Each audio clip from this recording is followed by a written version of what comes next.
Bonjour à tous, soyez bienvenus à notre paroisse invisible. Traçons sur nous le signe de la croix, car c'est Dieu qui nous rassemble, au nom du Père, du Fils et du Saint-Esprit. Amen. Prions pour nos frères et sœurs malades.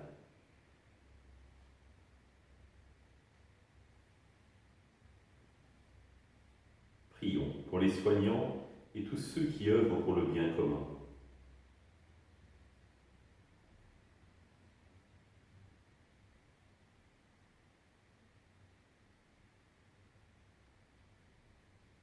Prions pour ceux qui en angoissent la solitude, que l'Esprit Saint vienne les visiter.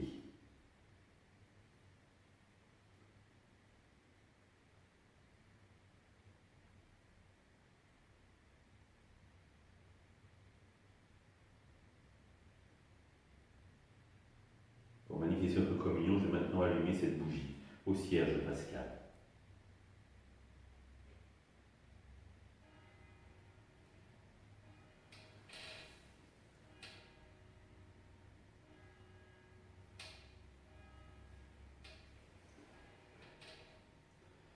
Dans l'évangile de Matthieu, il se rendit dans son lieu d'origine et il enseignait les gens dans leur synagogue, de telle manière qu'ils étaient frappés d'étonnement et disaient « D'où lui viennent cette sagesse et ces miracles? N'est-il pas le fils du charpentier? Sa mère ne s'appelle pas Marie et ses frères Jacques, Joseph, Simon et Jude? Et ses sœurs ne sont-elles pas toutes de chez nous? Alors d'où lui vient tout cela ?» Ils étaient profondément choqués à son sujet. Jésus leur dit « Un prophète n'est méprisé dans son pays, n'est méprisé que dans son pays, dans sa propre maison.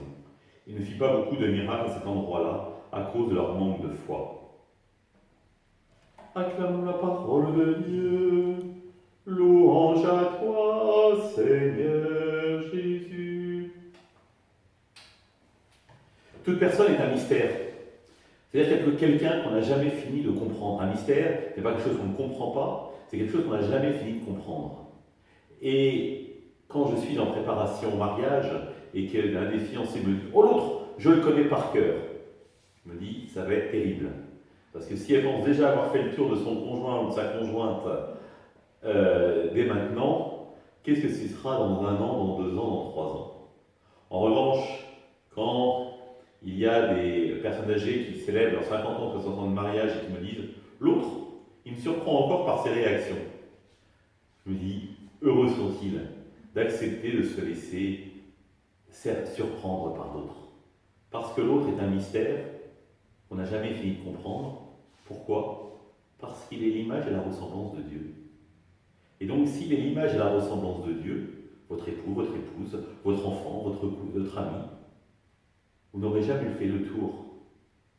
Il restera un mystère à tout jamais. Et c'est ça, dans l'Évangile, que les gens ne comprennent pas. Ils pensent connaître Jésus parce qu'ils l'ont vu enfant, parce qu'ils l'ont vu grandir, mais ils ne décèlent pas à travers lui les trésors de grâce qui sont à l'œuvre. Après tout, c'est l'un des nôtres. Et donc, comme chacun de nous, il ne peut pas être différent. Alors que chacun est unique aux yeux de Dieu, chacun est unique dans le cœur de Dieu. Rappelez-vous ce que nous dit le prophète, « J'ai gravé ton nom dans la paume de ma main. Tu as du prix à mes yeux et je t'aime. » Cela veut dire quoi? Cela veut dire que chacun de nous est unique dans le cœur de Dieu et chacun de nous a une relation particulière à vivre avec Dieu. Et c'est pour ça qu'il est si difficile finalement de mener quelqu'un à Dieu. Parce que nous avons notre propre expérience, mais nous sommes uniques. Et l'autre est différent. Alors peut-être que ce que nous avons vécu, nous, va pouvoir toucher l'autre, il va pouvoir rencontrer Dieu, mais peut-être pas. Et cela souvent nous désespère. Ce qui est essentiel de se rappeler, c'est qu'il y a l'Église. Oui, ce qui est essentiel finalement, c'est de percevoir en l'autre l'image et la ressemblance de Dieu, et tous nos frères et sœurs qui ont pu faire cette expérience, toute cette sagesse que l'Église a accumulée pour mener les gens à Dieu. Les voix sont multiples.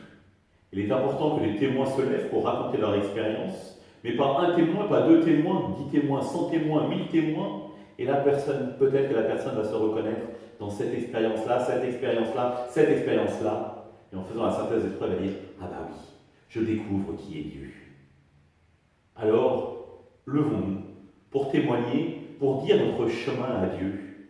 Ainsi, les personnes ne seront pas enfermées sur un modèle, elles découvriront une multitude de témoins et à son tour, elle pourra rencontrer le Christ et marcher à sa suite et devenir témoin. Ensemble, nous prions. Notre Père, qui es aux cieux, que ton nom soit sanctifié, que ton règne vienne, que ta volonté soit faite sur la terre comme au ciel. Donne-nous aujourd'hui notre pain de ce jour. Pardonne-nous nos offenses, comme nous pardonnons aussi à ceux qui nous ont offensés. Ne nous laisse pas entrer en tentation, mais délivre-nous du mal. Amen. Que le Seigneur nous bénisse, qu'il nous accompagne notre journée, nous garde dans la paix. Au nom du Père, du Fils et du Saint-Esprit. Amen. À demain.